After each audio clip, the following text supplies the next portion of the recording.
ढोलकपुर नामक गांव में एक बहुत पुराना घर था। उस घर को सब लोग भूतिया और अपशगुनी कहते थे, क्योंकि जो भी वहां रहने आता उनकी किसी न किसी कारण मृत्यु हो जाती। इसलिए वो घर खरीदने के लिए कोई भी तैयार नहीं होता था। एक बार उमेश नाम के आदमी ने उस घर को बहुत ही सस्ते दाम में खरीद लिया और अपने बेटे दीपक के साथ सारा सामान लेकर वहां रहने आ जाता है। घर में आने के 1-2 दिन में ही उमेश को अपने आसपास अजीबोगरीब घटनाएं होने का एहसास होने लगा। पहले तो इसे वो नजरअंदाज करता था, लेकिन घर में जब उसे किसी की मौजूदगी का एहसास होने लगा तो वह सतर्क हो गया। एक दिन दीपक दौड़ता हुआ उमेश पास आया और कहने लगा कि वॉशरूम में अचानक पानी बंद हो गया और उसने वहां सफेद कपड़ों में एक औरत को देखा। इतना कहते कहते दीपक अचानक चुप हो गया और उमेश की ओर उंगली दिखते हुए कहने लगा, पापा वो औरत आपके पीछे खड़ी दिख रही है। इतना कहकर दीपक डर से चिढ़ने लगा। उमेश दीपक को गोद में उठाकर उसी वक्त घर से निकल गया। दीपक बहुत सहम गया था, तो उसका डर भगाने के लिए उमेश ने उसके लिए एक कुत्ता खरीदा और साथ लेकर दोनों घर आ गए। एक रात बहुत तेज बरसात में जब अचानक घर की बिजली चली गई, उमेश ने घर से बाहर देखा तो आसपास के सभी घरों में बिजली थी सिवाय उसके घर की। तो उसे लगा कि जरूर पावर सप्लाई में गड़बड़ हुई हो। इतने में उमेश को दीपक के जोर से चिल्लाने की आवाज आती है।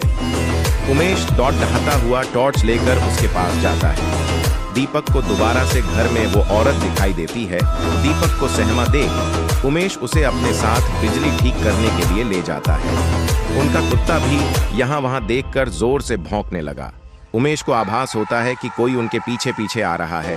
पावर हाउस का दरवाजा खोलते ही उमेश को एक लाश दिखाई देती है। लाश देखकर दीपक भी डर के मारे चिल्लाने लगता है। उमेश अपने बेटे को लेकर तुरंत घर से बाहर भागने की कोशिश करने लगता है।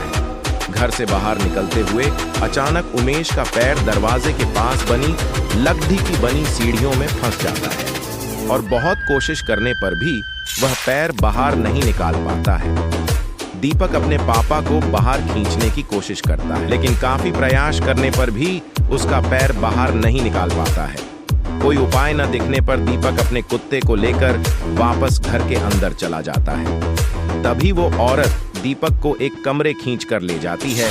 कुत्ता भी उसके पीछे भौंकते भौंकते उसी कमरे में चला जाता है।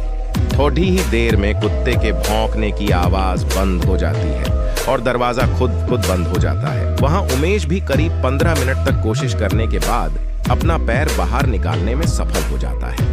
उमेश दौड़ता हुआ घर के अंदर जाता है और चारों ओर दीपक की तलाश करता है, लेकिन उसे न तो दीपक और न ही कुत्ते का पता चल पाता है। बहुत ढूंढने पर जब दोनों ही नहीं मिल पाते, उमेश हार मान लेता है और उनके दोबारा मिलने की आश में वहीं रहने लगता है।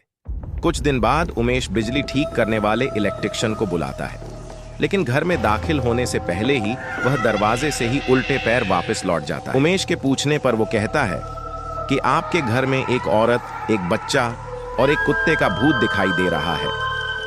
इलेक्ट्रिशियन की बात सुनकर उमेश उदास हो जाता है। उसे एहसास हो जाता है कि उसका बेटा अब कभी लौट कर नहीं आएगा, जिसके बाद उमेश वो घर छोड़ कर चला जाता है और कभी लौट कर नहीं आया।